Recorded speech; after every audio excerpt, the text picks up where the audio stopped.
Um, Good evening, everyone. Thank you so much for joining us today for this open session with Alyssa. My name is Christina. I am the curator of the Digital Air Residence Program, and together with our colleagues from AIOGINALITY, we have organized this session with Alyssa. Here today are also my colleague Maria, whose glimpse you could just see. And we are very happy to welcome Alyssa here in this session. Thank you so much for joining us and for agreeing for this session. Alyssa is actually a very well-known artist in the NFT sphere. And since 2022, her artworks were featured in NFT New York and Art Basel Miami. And together we have a wonderful opportunity to address her all of the possible questions that we have about NFT and get her expertise in this sphere. And people who kindly agreed to help us address and formulate these questions is the platform AIOGINALITY. And today we have two people from this platform. It's Evgenia and Alyssa. Thank you so much for joining us and for agreeing to have this session together. So can you please tell us a bit more what AIOGINALITY is? Yes, of course. Hello, everyone, and thank you for joining us tonight. So my name is Zhenya, and I handle communications and marketing for AIOGINALITY. And tonight with me, Alyssa. She's our co-curator and platform ambassador in London. And a few weeks ago, we connected with digital-air and decided to collaborate, discussing various platforms and formats for the digital artist journey. And tonight is one of this conversation with an artist, with Alyssa, who has succeeded in this digital path using a platform and different instruments. So tonight is all eyes on artist. But before we will ask Alyssa all the questions we have in mind, I would love to share a few words about the platform, about the AIOGINALITY, and perhaps maybe address unspoken question. Why did we create one more digital platform or marketplace? So let me share the story. So AIOGINALITY is a one-stop solution for art entities worldwide to launch digital exhibitions and create NFT collections with no fuss. A few years ago, our team launched and created one of the famous and the first NFT drops for governmental museum, the Hermitage in Russia. And afterwards, we started to receive numerous requests from galleries all around the globe, like trying to ask them to help them with the similar projects. And AIOGINALITY is our answer and a solution for all of them. So AIOGINALITY is a place where you, like as a gallery or like digital residency, as like digital air, can launch the NFT collection without worrying about different regulations, requirements, KYC, KYB processes, right? That you as a gallery or residency transfer to a collector, or concerns about your neighbors, because on our platform, your neighbors are initial like museum and galleries. So it's a secure place for art entities to launch their NFT project. And for collectors, it's like a safe place to collect NFT with art value. So this is all from my side tonight. And I think we are ready to continue with a case study and a live conversation with Alyssa. And we have also like Alyssa who will ask Alyssa questions. So we can start. Let's do this. Thank you. Okay, thank you very much for this introduction. I think we can start with some maybe background of the history, or a short history of the NFTs and how this art system of digital art, NFTs as art genre started. We witnessed that the first NFTs period back then in 2017, and we have witnessed the great search and popularity of the NFTs during the pandemic. And I do know that Alyssa started in around this year when the demand for NFT art, digital art was really high. So we will ask you some questions regarding your first experience, how you experienced this popularity, what were the forces and reasons of this, extreme interest to your art, and what were the platforms. First of all, I would love to maybe say some words about the NFTs, because usually there is a skepticism around the term. I would say it's like kind of a fear, doubts. It's pretty normal. We would say today it has transformed somehow into more complicated term. NFTs, first of all, were the certificates of the originality, and the forms of art were very different. It might have been videos, photography, like anything in traditional art form, but with the search of artificial intelligence, music, digital music created with artificial intelligence again. We have so many different tools that pump this area with new forms and new genres of art. And here we have complicated NFT that might be a very interesting value and asset by its own, and it might be also connected to physical artwork. So as you can see, it's not only a certificate of originality located in blockchain and visible somewhere on a specific platform like OpenSea, or Maker Masters, or for example other big platforms that exist today. For example, Rarible. I'm pretty sure you have heard about many of these platforms, but it is also something that is valued by itself, and NFT might be a very unique form of digital art. So here, the Originality platform explains how the artist can create this value in collaboration with a very specific legal tools and very, very, very well verified relationships with the buyers, with collectors. So it's a complete cycle created around the artwork, around the artist. And not every platform uses all these techniques.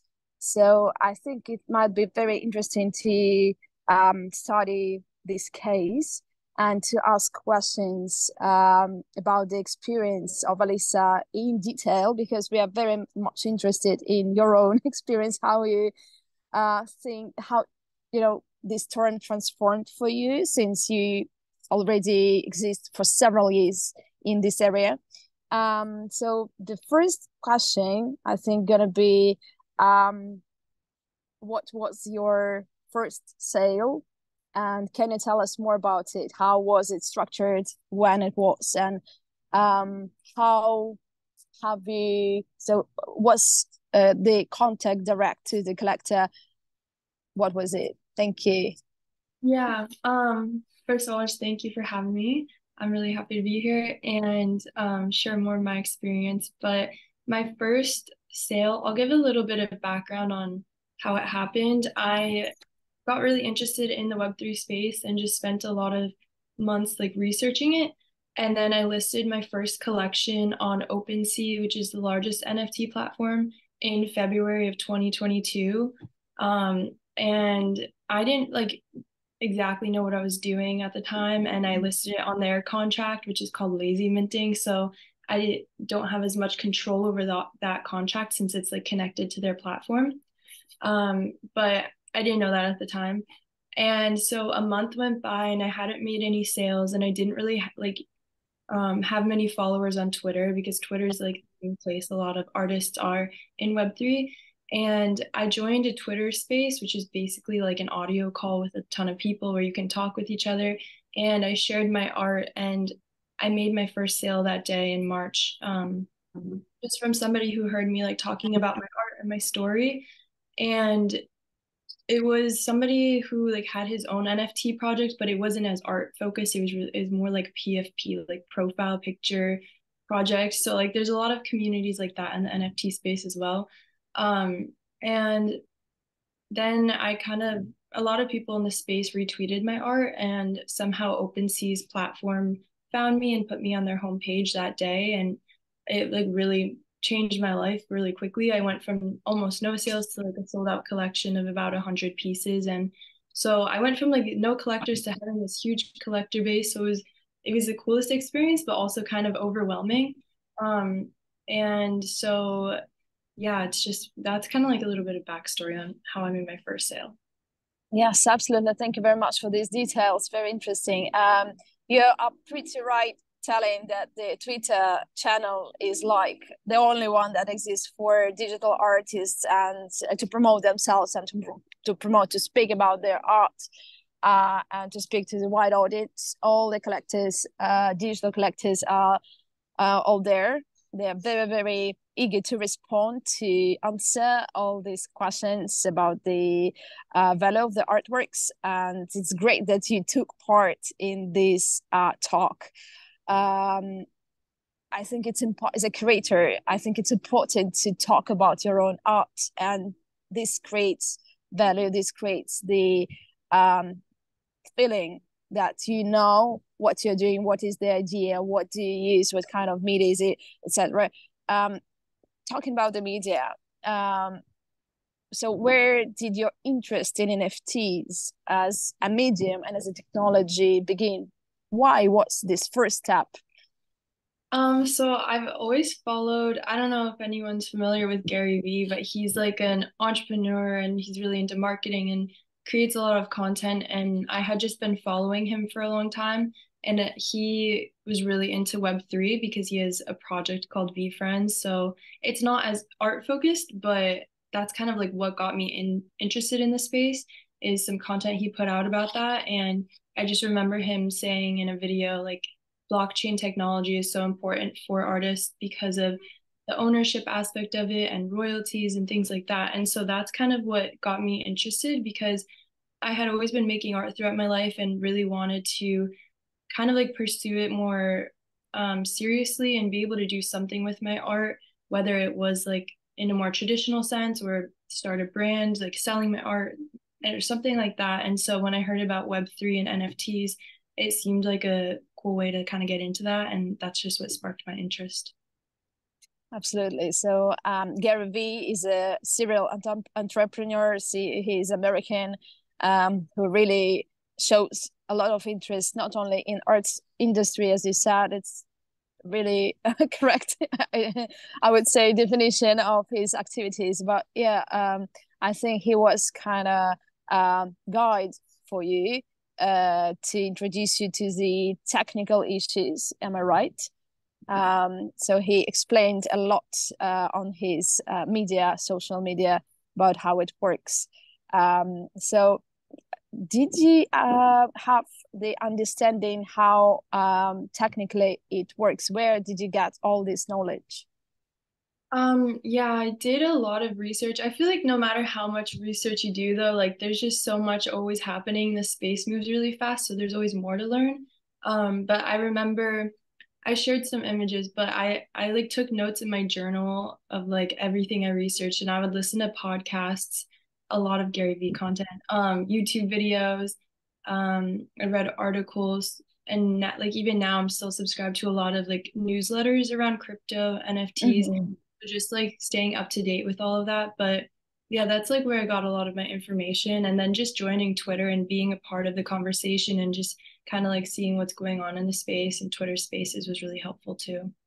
Yeah, you did a great work, because Yeah. it's needed to understand how you can fit into this sphere. And can we talk about collectors? So you talk a lot about the Twitter sphere, this community. And in Twitter, collectors usually are looking for something new, something verified and liable. Do you have a regular pool of digital collectors, not traditional ones? Yeah, I'd say like almost all my collectors are, a lot of them just kind of started collecting art in Web3 and not traditionally. Mm-hmm. I think like my collectors have kind of changed compared to my first collection because the space itself has changed a lot. So like when I first sold out my first collection last year in March, the market was really good. There were so many people here. There was just like a lot of hype, I guess. So people were just spending a lot of money on NFTs in general, and maybe a lot of them weren't actually even here for the art. They just were like flipping art and things like that. Now, like everyone that's in this space for the most part is here for the art. So it's really cool to see that. And I have a lot of really supportive people, collectors, or even just like people in the space who support my art, whether they're a collector or not. So I feel like Web3 is all about community. But yeah, like right now I'm working on creating a kind of like a mint pass that people can get, and my current collectors will get it at a discounted price, and it kind of gives them access to like exclusive auctions and a few free mints. And then I don't know, I'm just like trying to find ways to really make it more interactive and more of an experience for my collectors. You use a lot of tools, I see. Laser minting, the white list that allows the collectors to enter the space first, in first row. That's amazing. And I would say you're very, very proficient. Compliments. Can you tell about the platforms, please? Because it's important to talk about the platforms. They make the artworks, the artists visible to more wider audience, global audience. What is your experience? What is your impression of the platforms? Yeah, so I mentioned OpenSea is the first platform I really got on because it's the most well-known, the largest platform. So it's kind of just the one I knew the most about in the beginning. But over time, definitely have realized it's not really like geared towards artists. I don't know, they've done a lot of things in the past that have been controversial that a lot of artists are upset about, like removing royalties from the platform. And so I don't really mint as much on OpenSea now. I tend to try to mint on like Foundation is a really great art focused platform. They're really like for the artists. And then you can use Manifold, which is also very art focused and kind of just gives you a lot more control over your contract, which I think is really important for artists. It's like having that control and not like allowing a platform to have the control over your contract is important. But I know there's a lot of other great platforms like Rarible, like you mentioned. Maker's Place, I heard, is good. I haven't really used them as much, but I think those are also more art focused. Yeah, so you differentiate the created platforms and the ordinary platforms that can be used by any artist, or not even the artist. Okay, that's great. It's really a big difference between them, because the created platforms, as you said absolutely correctly, they are more prepared to show high quality art of different genres. Thank you. So what was your practice and how it's changed during your time working with all these digital platforms? I think like before I ever minted any of my artwork on any platforms, I was really just making art for myself. So like not many people saw it. So it felt like easier to create almost because I wasn't thinking about how it would be perceived. And then once I started selling my artwork on these platforms, I knew that people would see my art. So that was kind of like scary for me, I guess. Um, but I like that the Web3 space, like minting on these platforms, really allows you to connect with your collectors more and just create more of a connected experience, especially compared to like the traditional art world where you don't have that relationship with your collectors. I mean, I've never really sold my art traditionally, like through galleries or anything, but I don't think a lot of the time you even know who buys your art. So it's hard to maintain that relationship. And I think once I started selling my art as NFTs, I had access to these people's like crypto wallets, and I can usually I'll usually have them on Twitter. So it's like a lot easier to maintain relationships with your collectors, which I think is really cool. And also just like have more control over your art and setting your own price and not having to give away as much money to like galleries, but it's definitely a lot more work and you have to market yourself more. So thank you. So talking about your strategics and plans, do you what if we are talking about your future steps, can you just describe what are going to be the next steps of yourself as an artist in Web3 area? yeah, I'm still kind of figuring it out. So I feel like I'm just really taking it step by step, but I want to continue just creating like a strong collector base and having really good relationships with my collectors and building more of a brand as an artist and kind of like really building out the story and concept behind my art and allowing people to connect with that. So I don't really know if I have like specific I have like a clear vision of the direction I want to go, but it's like I'm still figuring out all the details. But I don't know. I really want to like do more collaborations with brands and things like that. So and also like be exhibited in more events and cities. So I think that would be really cool. But I'm really just kind of figuring it out as I go. Great plans. Yes. I wish really good luck with all of them because they sound absolutely great.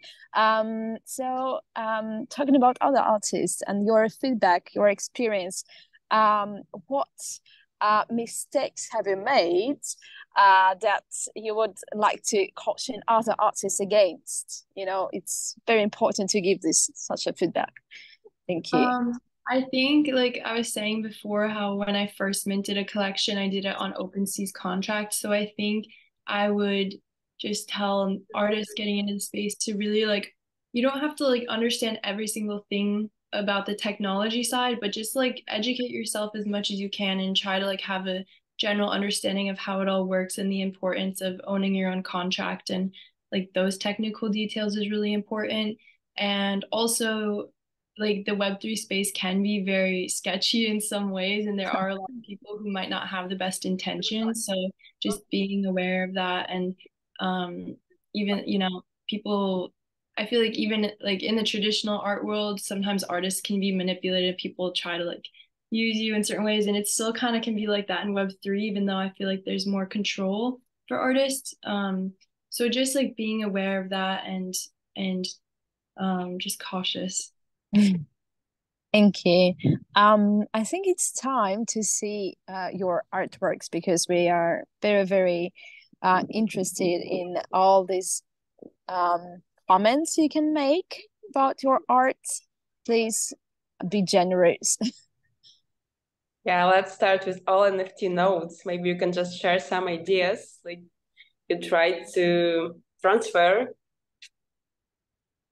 Yeah, these are my notes that I took before I ever like sold any of my art as NFTs.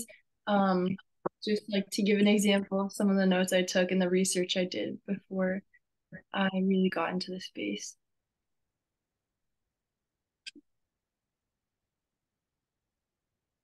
This is one of my most recent collections. I've been doing a lot of like physical work. So like that's another thing is I think sometimes people think with NFTs and art in the NFT space, it has to be digital, but I and a lot of other artists also like mint physical work. So I just like scan the image, and then it also is cool because I've been giving the collectors the physical piece along with the NFT. And I feel like that's something that is gonna continue to be important in the future, is like not just having the digital file, but like incorporating more physical aspects, whether it's the physical piece or the way it's displayed digitally. This is my collection on Tezos, which is another blockchain. I usually mint on Ethereum, which is like one of the, I think, largest blockchains for art. But Tezos is really cool. It has a great community. So these are digital pieces, just kind of like abstract portraits.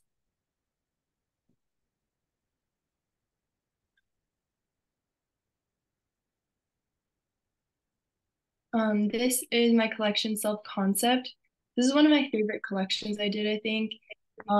It's like acrylic paint marker on paper, and I scanned them and turned them into NFTs.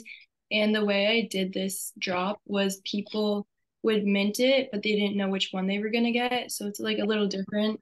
And I sent them the physical piece along with the NFT.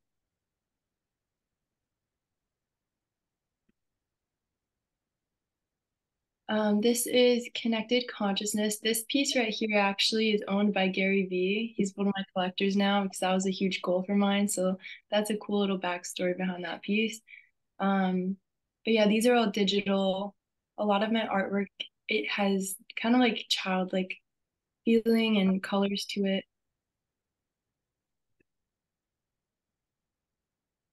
And then this was like a little almost like mini collection I had that was just like small little abstract portraits. Like it was called The Imperfectionist, and it was really all about kind of like embracing the imperfect aspects of my art and myself.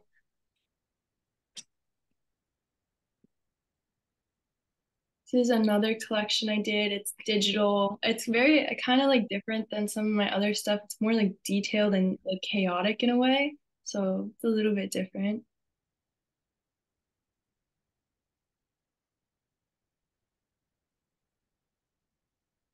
And then these are from my first collection ever, Interconnected Planes, which I think is probably my favorite collection just because like it's very sentimental to me. And I made all of this art before I knew like anyone would even really see it. It was just like I was making it to make it and there's no end goal. And I think that's really beautiful.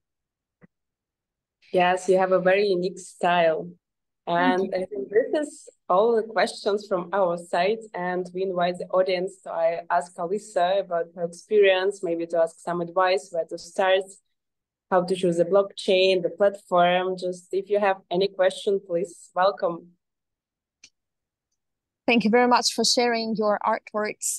They are all amazing. I'm very, very, excited to see them. And I think my first question, sorry to interfere here and being part of the audience, but still, I would love to ask you about the tools you are using for creating these artworks. And the programs. All of the digital artwork I made, I created on my iPad using Procreate, which is like a drawing app, a digital drawing app, which is only $10 like ever like total. So that's kind of cool. It's my favorite digital art tool to use. And then the physical pieces are like some of them were just like Posca, like paint markers on paper or just pen on paper. More recently, I've been doing a lot of oil pastel on paper, but I haven't really minted those as NFTs yet. But yeah. So may I ask you, how do you think, what is the secret sauce to make the NFT collection successful and to make a buzz? I think it's interesting. I feel like I have such an interesting, like, weird story of like how my first collection sold out, and it kind of happened really unexpectedly. And things have changed a lot. Like the market is a lot slower right now, but I think like the collections that are successful, it depends for different artists, but I feel like a lot of the time, like having like just being authentic. I feel like that sounds so cliche, but being authentic and really like sharing your story, sharing your art, and putting yourself out there is kind of important. There are definitely some artists who can just create really amazing art and put it out there and then find success that way. But I feel like it's kind of harder to do that, especially right now. So, like I do things like I do weekly Twitter spaces where I connect with people and talk about art and just life and stuff like that. Or like I make YouTube videos and do different things to kind of like put myself and my art out there. But I do feel like it can be different for everyone. But yeah. Yeah, thank you. Okay, can I just also jump in and ask another question? I wanted actually to ask a question about the community, because I think it's extraordinary what you're talking about, how the collectors are involved with you and how directly you're like in conversation with them every time they purchase another piece from you. Do you feel that in terms of the other communities, the community of digital creators and artists, it's pretty much the same kind of distance, that you also in quite close connect with them. Do you have like peers and colleagues that you are in constant conversation with? Yeah, I feel like that I'm talking to like a lot of the same people like every day on Twitter or in Twitter spaces. And even right now, like I moved to New York City a couple months ago, and I got an artist grant to work out of this like Web3 co-working space. So I'm surrounded by people like physically who are in the space, which is really cool. So um I feel like a lot of it is kind of just like about maintaining those relationships and having that sense of community, which I kind of love, but it's very different than the traditional art world, I'd say. So some people might love it and some people might not love it as much. But is there like already an existing system or residencies funding for artists who are doing digital works? I don't know, to go there and maybe visit the actual residency space, like an offline residency space, to work someplace else? Or is it more of an online residency still for digital creators?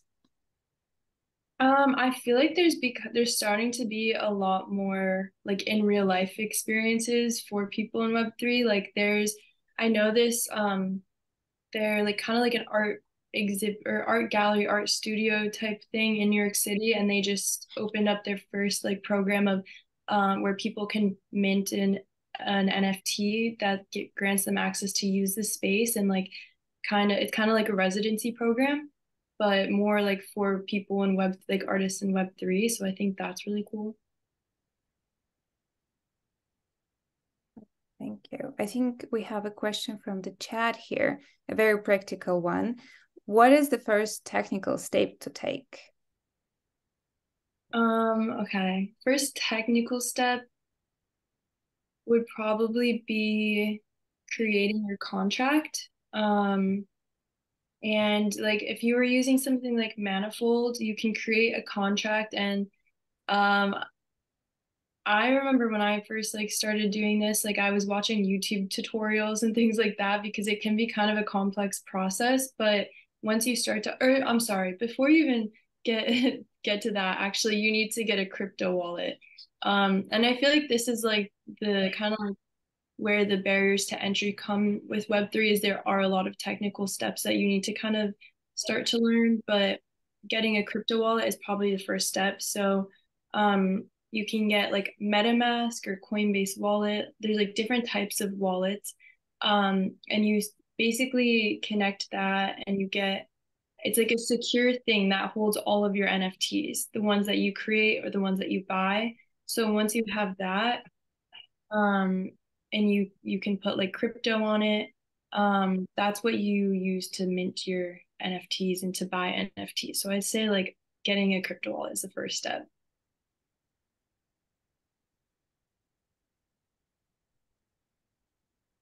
Okay, thank you. So crypto wallet, guys, is the first very important step to take. And then, as Alyssa, I think, said before, doing your prep work and doing the research is also super important. Is there any source materials or maybe links or hints that you can share? Yeah, I was gonna actually make a guide months ago because some people were asking for some guidance and I never finished it. But I know Manifold is a really great platform you can mint on, but they have a lot of like documents and helpful like articles that will kind of walk you through a lot of that. So I would check out Manifold. Um, there's probably some others too I can't think of on the spot, but yeah.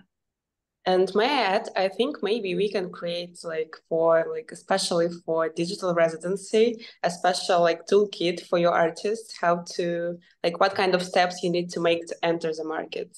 And I will share like a glimpse to the future event. We will make a like technical workshop for artists, just how to register, how to make this wallet and how to launch the collection, how to choose the platform.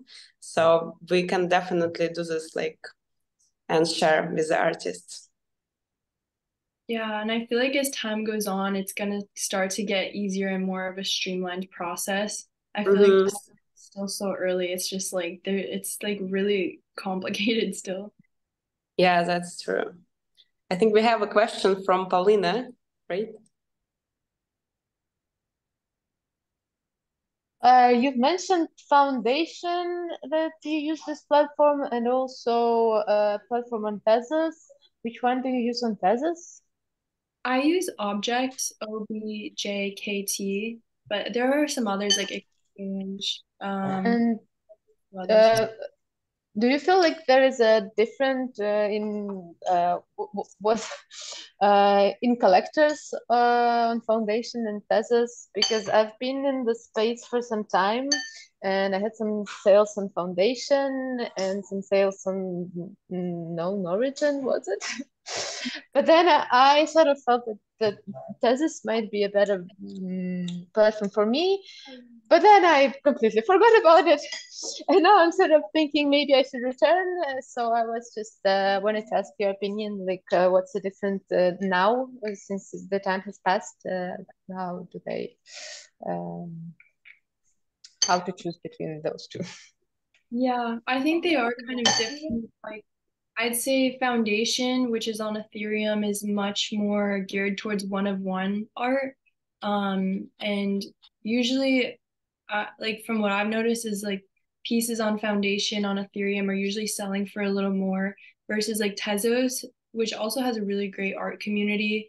It seems to be more editions and a lot of like lower price stuff, but it's like not in a way that it's like less valuable. Like people still really value it and love it. It's just like it's like a different blockchain and a different type of community. And I do think some collectors are collecting on both Tezos and Ethereum, but I've also noticed like I have certain collectors who are only collecting on Tezos and others who only collect on ETH. So there is a bit of a difference. And it's not a price difference, just to be clear. It's like depends. I'd say like in general, I think pieces on Tezos usually sell for less, but it's also usually more edition pieces instead of one-of-ones. Um, but usually it is a little bit lower priced on Tezos. But I mean, it depends on the artists. Everyone can kind of list wherever they want, but in general, yeah. Thank you. I think we have another question on the chat. Can you please elaborate on the contract creation? What is the most difficult part with it? So I think the best part about Web3 is the fact that you can create and own your own contract and kind of like have more control over certain things. Manifold is a great one to like kind of have control of your contract. It's pretty easy, honestly, to set up, and you can like set things like royalties, which royalties has been a big like topic in Web3 recently. But if you own your own contract, like it's easier to kind of like control that. But Manifold makes it really easy, like step-by-step process to set up your contract. I haven't done it in a little while, so I can't remember the exact steps, but you create a contract and then you mint your artwork on that contract, and you can like update the metadata, which is kind of like details about the art if you wanted to add that, or like when it was created, things like that. But I think it's becoming an easier process over time. Okay, quick question that is connected to the previous one. You said that the royalties is the hot topic, and it's been a question for the community to discuss. Can you, like specify what specifically is the details that people are talking about and discussing? Yeah, so like when I first got into this space like a year and a half ago, when you resold, or like when a piece of your art was resold on the secondary market by someone, you had royalties that you had set and you would get a percentage of every time it resold. Now platforms like OpenSea kind of like made it so that whoever is selling the art on secondary can choose whether or not they want to give you royalties. Um, so it's hard because like once you sell the piece, people can resell it on any secondary platform for the most part. So it kind of like takes control away. So that's kind of like been really controversial because it's like it's Web3 is supposed to be about bringing power back to the artists and the creators, and that feels like a step backwards. But I don't know, I'm hoping like that changes in the future.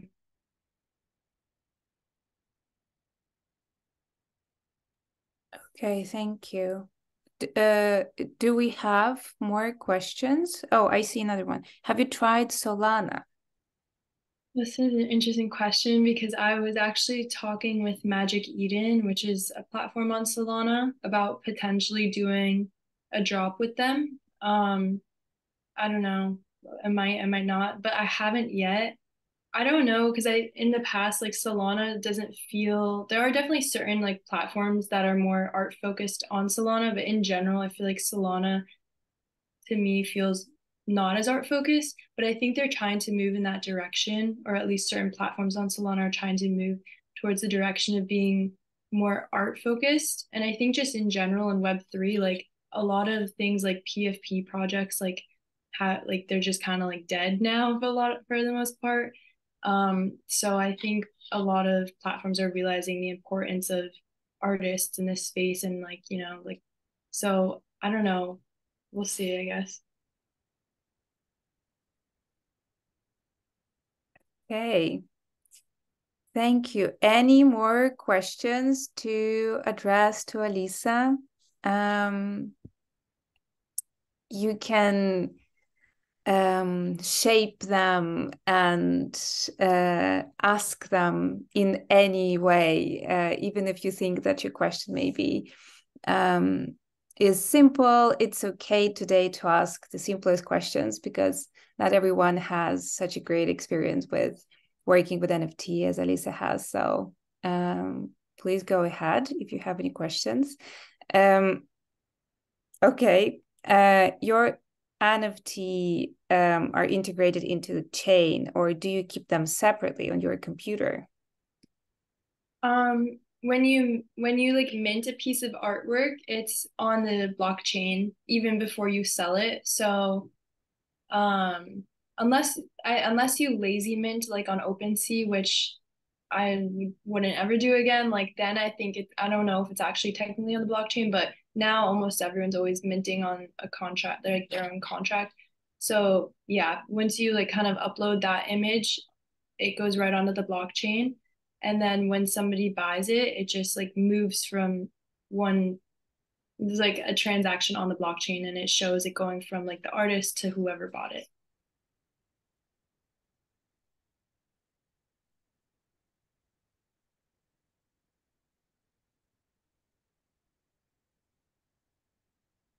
Yeah, I think we have another question, which is basically connected to the one that I was also going to address, because you said that the market changed. And of course, it changed in comparison to what was happening 2 years ago.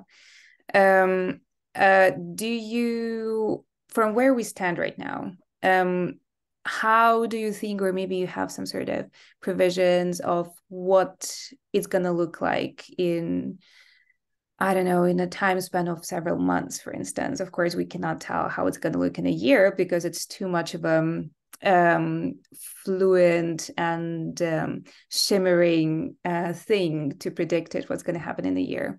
So what's your personal idea how this market's going to look like in several months? And I think the question, which is maybe connected to that in a way, what's going to happen to the artworks if something happens with the blockchains?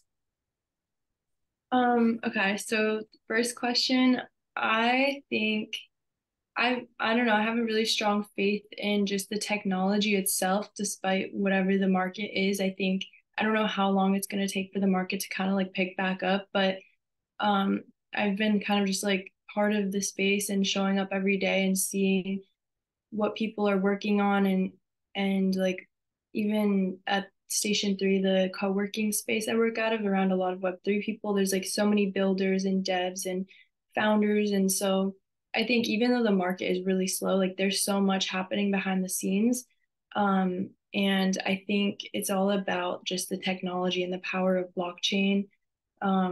and what that is able to bring to creators. So I think there's a lot of really exciting stuff happening. So I'm very optimistic.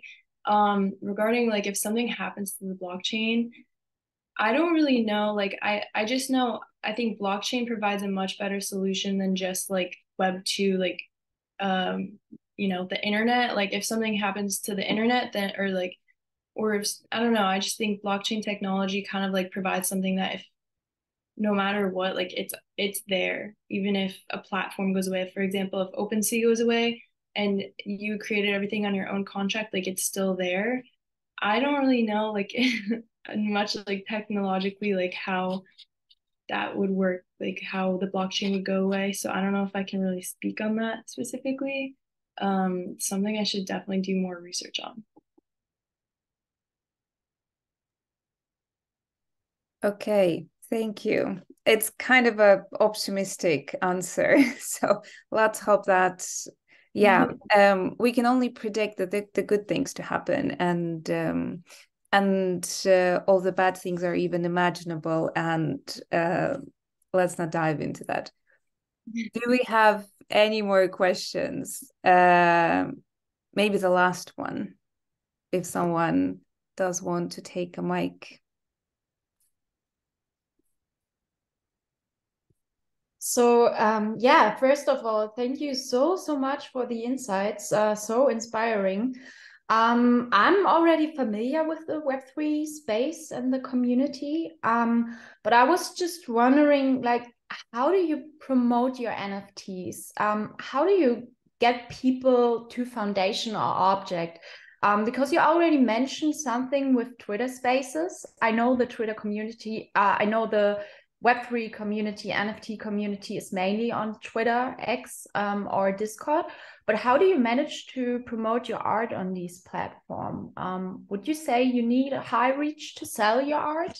So these are basically two questions.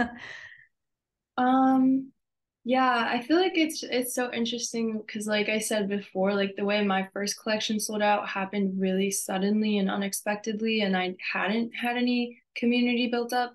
And I feel like that is kind of important to I don't know. I don't think you necessarily need to have like a huge following, but I think it's more about the relationships that you have with people in the community and just like taking the time to connect with people and building those relationships, I think is most important. But I don't know, like I host weekly Twitter spaces, for example, and it's really just to kind of like connect with people and not to try to sell my art. If but it's also great to host spaces when you have something dropping and to kind of like talk about it. And I think like I found the best way to try and tell your art is by like not trying to be salesy or pushy. Like I just want to like share my art because I love it and I want the people who resonate with it to find it. So I think having that mentality has been really helpful for me and just like trusting that there are people out there that will resonate with your art and finding new innovative ways to put it out there. I don't know if that's like a great answer, but that's like all I can think of off the top of my head. Okay, and another one, very important one too. How do you decide on the price? Yeah, this is difficult because I think price has definitely changed for me and for a lot of other artists. I think it's like pricing has had to change depending on market conditions. So that's been something I'm always constantly trying to figure out.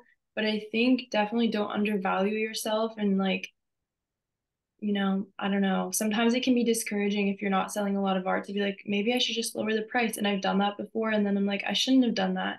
Like, even with my first collection, since a month went by and I hadn't sold a single piece, still, I ended up lowering my prices when then I ended up selling it out right after. So it's like, I should have just like kept the prices I had. But also at the same time, you do need to be like aware of market conditions. So it's kind of finding a balance of what feels right and still you feel like is, makes sense. So I don't know. I feel like it's very subjective.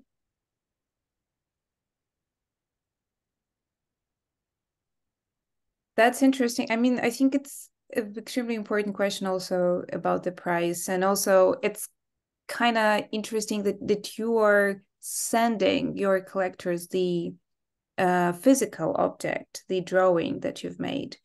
And it's interesting, how does it like, have you ever thought about the price for your physical piece, for instance? And have you ever tried to compare the price of your digital piece and the physical one? Like, is there a radical difference between them?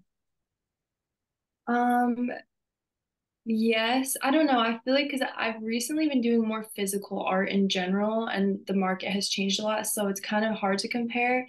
But I definitely do take into consideration like that I'm sending a physical piece, so like the size of the piece, things like that. Like I recently sold a one of one on foundation, and I listed it higher than some of my other collections where the pieces were smaller. So I don't know. I kind of just honestly am still figuring out price wise, but like a lot of my digital collections were earlier on when there was a lot more movement in the market in general and I was selling more. So it's almost weird because I have lowered my prices a little bit now that I'm doing more physical art and I'm sending it out. So I don't know. It's something I'm just always trying to figure out. Okay. Okay, one more question, the last one. In your opinion, do you promote your art more or yourself as an artist when selling the works? That's an interesting question. I feel like when I first was getting into the space, it was much more like my art in the sense of like I didn't really want to share a lot about myself or anything like that. And I wanted it to be the focus mainly on the art, which I still kind of do, but now I've become like more okay with putting myself out there. And I think people tend to connect more to your art when they know you and like your story in a sense. Um, so I've kind of like started putting myself out there more. Like I was saying, I make YouTube videos, so and like host weekly Twitter spaces and things like that. And I personally think like actually promoting yourself as an artist and as a person instead of just your art can be really helpful.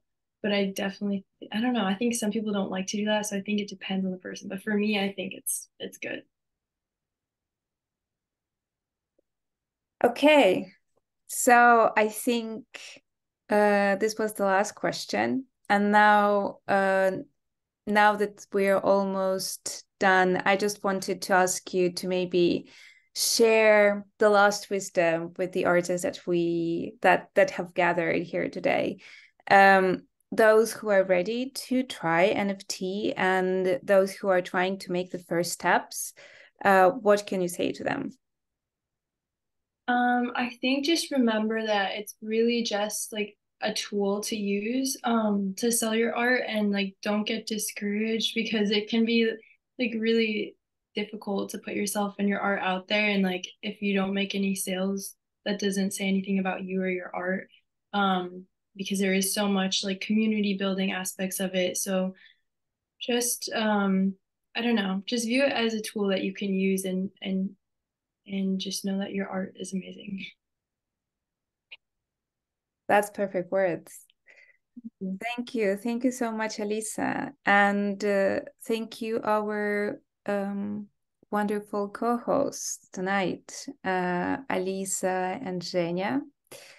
We will put this video on the YouTube channel and you can rewatch it and dive into the answer that Alyssa gave anytime you want. And for now, a good day or good evening to everyone. I hope you're feeling well and safe whenever you are. And let's hope we can see each other very soon again. Yes, thank you so much. Thank you. And we promised a toolkit, like a guide how to enter the market. So we'll definitely share it. Thank you. Thank you.